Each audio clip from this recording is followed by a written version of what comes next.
Comment s'est passée votre enfance avec votre handicap? David Aguilar, j'ai connu le harcèlement à l'école. Les enfants ne comprennent pas les gens différents et ils rigolent sans savoir qu'ils font du mal. En grandissant, c'était plus compliqué car les insultes et les mauvaises paroles ne s'adressaient plus qu'à moi.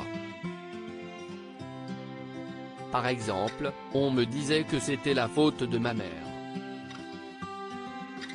À un moment, j'ai décidé de montrer qui j'étais pour savoir qui m'aimait et qui ne m'aimait pas. Petit, j'avais l'habitude de couvrir mon bras. Maintenant, je porte des manches courtes dès que je le peux. Votre première prothèse à 9 ans n'a-t-elle pas changé le regard des enfants à l'époque? Non, ils ne comprenaient pas que c'était une bonne façon de démontrer que je n'étais pas si différent. Et les profs, eux, ont pensé que je lançais un appel au secours pour avoir une prothèse. C'était bizarre mais c'était le commencement d'une belle histoire. Portez-vous constamment votre prothèse Lego? Pas du tout. Je n'ai pas besoin de prothèse. Je me suis très bien adapté à ma situation et je vis une vie normale sans prothèse. Je ne la porte que pour démontrer tout ce que vous pouvez faire avec ce jouet incroyable et pour aider les autres à s'aimer comme ils sont, quelles que soient leurs conditions. Je ne la porte que pour diffuser mon message ou pour faire des conférences. Aujourd'hui, vous étudiez la bio-ingénierie à l'Université de Barcelone.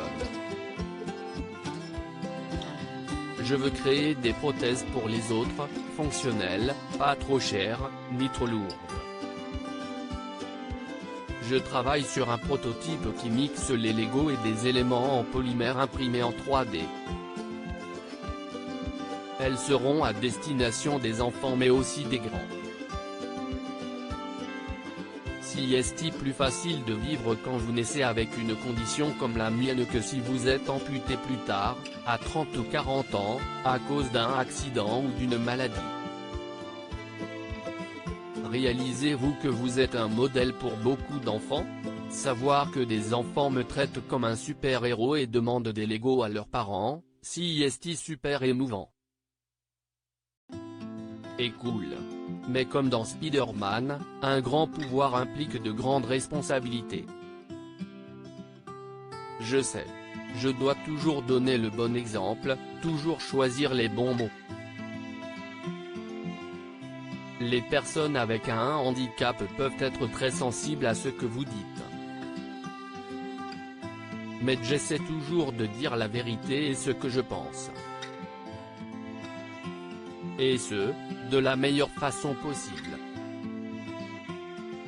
Quel plaisir prenez-vous à construire des Lego? Si est-il satisfaisant? Chaque brique a sa place, tout s'emboîte comme il faut. Il y a ce sentiment d'accomplissement une fois que vous avez fini toutes les étapes des instructions de montage. Et puis, le Lego est comme une langue. Je connais les briques, je sais comment elles se connectent et je peux faire n'importe quoi avec. La seule limite est l'imagination.